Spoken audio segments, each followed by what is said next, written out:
എന്നെ സന്തോഷിപ്പിച്ച ഒരു വാർത്ത ഞാൻ നിങ്ങളെയും കാണിക്കാം, നിങ്ങൾക്ക് സന്തോഷിക്കാം, അങ്ങനെ നമുക്ക് ഒരുമിച്ച് സന്തോഷിക്കാം. അങ്ങനെ നമ്മുടെ സന്തോഷം ഇരട്ടിയാകുന്ന ഒരു വാർത്തയാണ് നമ്മൾ കാണുന്നത്. അതായത് തിരുവനന്തപുരം തൈക്കാട് ഗവൺമെന്റ് സ്കൂളിലെ കുട്ടികൾ ഈ കൃഷി ചെയ്യുന്ന ചെറിയ കൃഷിത്തോട്ടത്തിൽ അവർ കുറച്ച് കോളിഫ്ലവർ കൃഷി ചെയ്തു. ആ കോളിഫ്ലവർ പൂത്ത് വന്നപ്പോൾ ആരോ ആ കോളിഫ്ലവർ പിഴുതുകൊണ്ട് പോയി.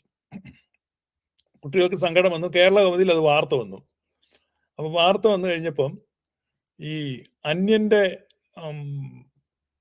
കൃഷി സ്ഥലത്ത് അപഹരിക്കുന്നത് വലിയ വേദന. ഒരു കൃഷിക്കാരനെ സംബന്ധിച്ച് പണ്ട് സാധു കൊച്ചുകുഞ്ഞു മുതച്ചിട്ട് ഒരു വാഴക്കൊല കള്ളം കൊണ്ടുപോയി.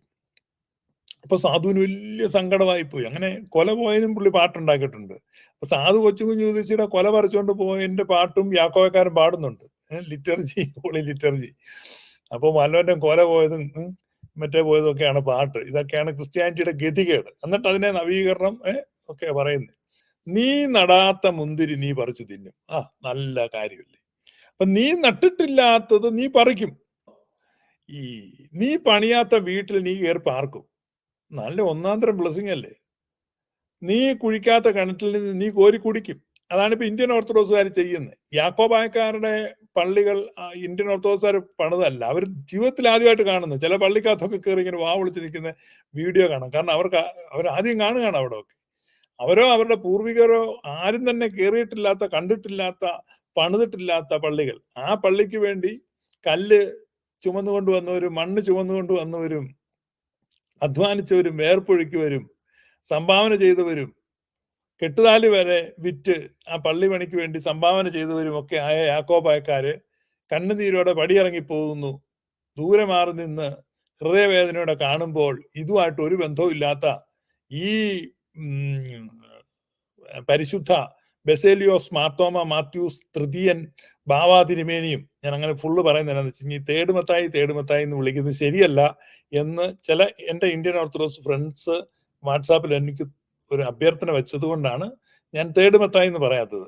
മനസ്സിലായോ? ഫുൾ പേരെ ഇനി പറയത്തുള്ളൂ. കാരണം നിങ്ങളത് ക്ഷമിക്കുക. കാരണം അത് വെച്ച് നേരം വേണം. ഞാനാണെങ്കിൽ എളുപ്പമാണല്ലോ എന്നോർത്താ. അത് ശരിയല്ല, അങ്ങനെ ഒരിക്കലും പറയാൻ പാടില്ല എന്നോട് പറഞ്ഞ് ഞാനത് അംഗീകരിക്കുകയാണ്. അപ്പൊ ഞാൻ വീണ്ടും തുടങ്ങട്ടെ. അപ്പൊ പരിശുദ്ധ ബസേലിയോസ് ഗീവറീസ് ദിദിയൻ പരിശുദ്ധ ബസേലിയോസ് മാർത്തോമ മാത്യൂസ് തൃതീയൻ കാതോലിക്ക ബാവ തിരുമേനി, അദ്ദേഹത്തിന്റെ നേതൃത്വത്തിലാണ് ഈ പോലീസിനെ കാവൽ നിർത്തിയുള്ള പകൽക്കൊള്ള കേരളത്തിൽ നടത്തിയത്. മുളന്തുരുത്തി പള്ളി രാത്രിയിലാണ് പിടിച്ചത്.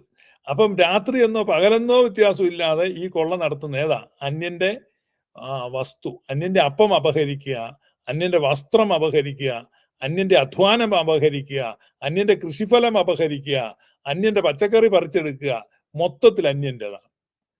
ഇത് കേരളത്തിൽ അന്യന്റെ വസ്തു അപഹരിക്കുന്നതിൽ പല ആളുകളും ചെയ്യുന്നുണ്ടെങ്കിലും ഒരു സംഘടിതമായ രീതിയിൽ, ആസൂത്രിതമായ രീതിയിൽ, വ്യാപകമായ തോതിൽ ഈ അന്യന്റെ വസ്തു അപഹരിക്കുന്നതിന്റെ ഒരു റെക്കോർഡ് ഇന്ത്യൻ ഓർത്തഡോക്സ് വിഭാഗത്തിന് സമീപകാലത്തല്ല, കേരള ചരിത്രം മുഴുവൻ നമ്മൾ പരിശോധിച്ചാൽ ഇത്രയും സംഘടിതമായ, ആസൂത്രിതമായ, വ്യാപകമായ ഒരു പകൽക്കൊള്ള മലയാളി ചരിത്രത്തിൽ ഇല്ല, വേറെ ഇല്ല. അപ്പൊ അത്രയും വലിയൊരു കൊള്ള നടത്തുന്ന കേരളത്തിന്റെ ചരിത്രത്തിലെ ഏറ്റവും വലിയ കൊള്ളക്കാരൻ എന്ന് നമുക്ക് പേര് വിശേഷിപ്പിക്കാൻ പറ്റുന്ന ഒരു വ്യക്തി, അദ്ദേഹത്തിന് വലിയ സങ്കടമായി. എന്ത്? തൈക്കാട് ഗവൺമെന്റ് സ്കൂളിലെ പിള്ളേരുടെ പൂന്തോട്ടത്തിൽ നിന്ന് ആരോ പൂച്ചെടി മുട്ടിച്ചപ്പോൾ നമ്മുടെ ബാവാ തിരുമേനിയുടെ ചങ്ക് തകർന്നു പോയി. അപ്പോ ഈ സോഷ്യൽ മീഡിയ പ്രചാരകരും ശിൽബന്ധികളും, അല്ലെങ്കിൽ എന്താണ് അതിന് പറയുന്നത്, ഈ സോഷ്യൽ മീഡിയയില് PR വർക്ക് ചെയ്യുന്ന PR ഏജൻസീസ് ഇത് തന്നെ അവസരം. ഇപ്പൊ കേരളത്തിൽ ഏറ്റവും ചീപ്പ് പത്രമാണ് കേരള കൗമുദി. അണ്ടർവെയറിന്റെ പോക്കറ്റിൽ നിന്ന് 500 രൂപ എടുത്തു കൊടുത്താൽ ഏത് വാർത്ത എഴുതും? അത്രേ ഉള്ളൂ. കാരണം ഓരോ പത്രത്തിനും ഓരോ ലെവലാണ് പർച്ചേസിങ് കപ്പാസിറ്റി. അപ്പൊ ഒരു ബോക്സ് ന്യൂസ് കൊടുക്കുകയാണ്. കാതോലിക്ക ഇതിനൊരു വല്ല വാർത്താ പ്രാധാന്യം ഉണ്ടോ? എന്നാ ഒരു കോമഡിയാന്നുള്ള ഓർക്കണ്ടേ? ഇത് കണ്ടോ, ഇതുണ്ടോ? ഇതാണ് തൈക്കാട് സ്കൂളിലെ കോളിഫ്ലവർ മോഷണം. കുഞ്ഞുങ്ങളുടെ സങ്കടമകറ്റാൻ കാതോലിക്ക ബാബ വരും.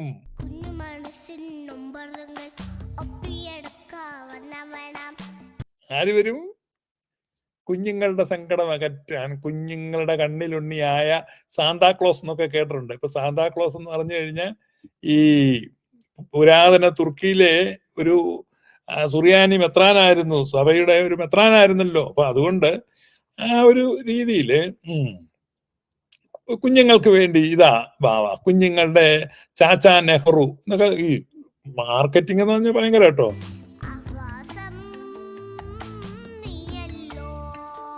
ചാച്ചാ നെഹ്റു, കുഞ്ഞുങ്ങളുടെ ചാച്ചാജി എന്നൊക്കെ പറയുന്ന പോലെ കുഞ്ഞുങ്ങളുടെ ഹൃദയം കവരാനായിട്ട് ആരാ വരുന്നെന്നറിയാവോ? എന്തിനാ വരുന്നെന്നറിയാവോ? തൈക്കാട് സ്കൂളിലെ കോളിഫ്ലവർ മോഷണം. കേരള കൗമുദിയുടെ വാർത്ത കേട്ടോ. തൈക്കാട് സ്കൂളിലെ കോളിഫ്ലവർ മോഷണം. കുഞ്ഞുങ്ങളുടെ സങ്കടം അകറ്റാൻ കാതോലിക്കാവാവ് വരും. ആർ സ്മിതാദേവി. പാവത്തിന് എന്നാ കിട്ടിയോ ഇത് എഴുതിയതിന്. കുഞ്ഞുങ്ങളെ സങ്കടപ്പെടണ്ട, നിങ്ങളുടെ കൃഷിത്തോട്ടം വിപുലപ്പെടുത്താനുള്ള എല്ലാ സഹായവും ചെയ്യാം. കോളിഫ്ലവർ മോഷ്ടിക്കപ്പെട്ടതിനെ തുടർന്ന് സങ്കടത്തിലായ തൈക്കാട് ഗവൺമെന്റ് മോഡൽ HSLP സ്കൂളിലെ കുട്ടികൾക്കുള്ള സന്ദേശമാണിത്. മലങ്കര ഓർത്തഡോക്സ് സുറിയാനി സഭ അധ്യക്ഷൻ ബെസേലിയോസ് മാർത്തോമ മാത്യൂസ് തൃതീയൻ കാതോലിക്ക ബാവയാണ് ഇക്കാര്യം അറിയിച്ചത്. കേരള കൗമുദി വാർത്ത കണ്ടാണ് കാതോലിക്ക ബാവ കുഞ്ഞുങ്ങളുടെ സങ്കടം അകറ്റാൻ എത്തിയത്. അദ്ദേഹത്തിന്റെ വാക്കുകൾ, കുഞ്ഞുങ്ങൾ നട്ടു നനച്ച് വളർത്തിയ പച്ചക്കറികൾ മോഷ്ടിക്കപ്പെട്ട വാർത്ത കാണാനിടയായി. നഷ്ടങ്ങളെ ഓർത്ത് സങ്കടപ്പെടരുത്, നിങ്ങളുടെ അധ്യാപകർ ഒപ്പമുണ്ട്. ഇന്നു മുതൽ ഈ തിരുമേനിയപ്പച്ചനും പുള്ളിയെ വിളിക്കുന്ന, ഞാൻ എന്നെ തന്നെ വിളിക്കുന്നത് വിമൽ കുമാർ എന്നാണ്. എന്ന് പറഞ്ഞ പോലെ ഞാൻ എന്നെ തന്നെ വിളിക്കുന്നത് തിരുമേനിയപ്പച്ചൻ എന്നാണ്. പൂർവാധികം ഭംഗിയോടെ കൃഷി പുനരാരംഭിക്കണം. തിരുവനന്തപുരത്ത് വരുമ്പോൾ തീർച്ചയായും കൃഷിത്തോട്ടം കാണാൻ എത്താം. കുഞ്ഞുങ്ങളുടെ സങ്കടം മാറുന്നതിനായി ഒരു തുക ഇന്ന് തന്നെ കൈമാറുമെന്നും കാതോലിക്ക ബാവ അറിയിച്ചു. കുഞ്ഞുങ്ങളുടെ പരാതി, ഒരു നല്ല പരസ്യം കൊടുക്കണതിന് എത്ര രൂപ വേണം? ഇതാകുമ്പോൾ ഫ്രീ ആയിട്ട് ഇത്രയും വലിയ പരസ്യമായി.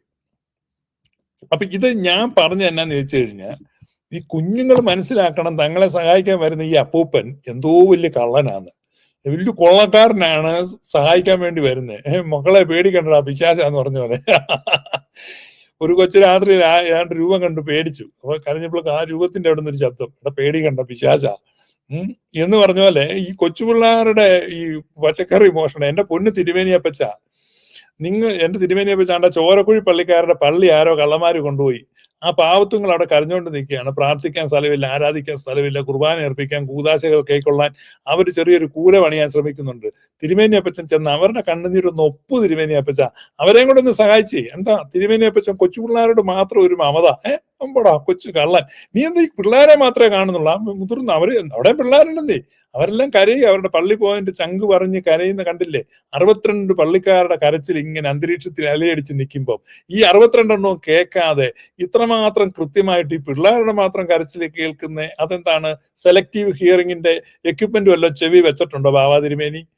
ബാവാതിരുമേനി എന്നെ യാക്കോയക്കാരൻ കരയുന്ന കാണാത്ത? അതോ അവരുടെ കരച്ചിലൊന്നും വിലയില്ലേ?